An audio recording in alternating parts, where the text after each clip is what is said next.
અમરેલીના જાફરાબાદથી એક મહત્વપૂર્ણ સમાચાર સામે આવ્યા છે। અહીં નાગેશ્રી પોલીસની દારૂની ભઠ્ઠી પર દરોડા પાડવામાં આવ્યા છે। નાગેશ્રી પોલીસે મોટા માણસા ગામના સીમ વિસ્તારમાં ગેરકાયદે ચાલતી દેશી દારૂની ભઠ્ઠી પર રેડ દરમિયાન 1 લાખ રૂપિયાનો મુદ્દામાલ જપ્ત કર્યો છે। 91 લીટર દેશી દારૂનો આથો સહિત દેશી દારૂ બનાવવા માટેના સાધનો પણ અહીંથી મળી આવ્યા છે। ફરાર આરોપી મહેશ બારૈયાને પકડી પાડવા માટે તપાસનો ધમધમાટ શરૂ કરવામાં આવ્યો છે। નાગેશ્રી પોલીસે બાતમીના આધારે દેશી દારૂની ભઠ્ઠી પર સૌથી મોટી રેડ પાડી હતી। મિત્રો, ગીર સોમનાથ જિલ્લાના તેમજ દીવના સમાચાર માટે આપ જોતા રહો voice of Una YouTube channel.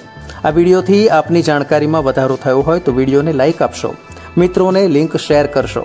જો આપ પ્રથમવાર અમારી ચેનલ જોતા હો અથવા હજુ સુધી અમારી ચેનલને આપે સબસ્ક્રાઇબ ન કરી હો તો તુરંત સબસ્ક્રાઇબ કરી દેવા વિનંતી કે જેથી જિલ્લાના સમાચારથી આપ વંચિત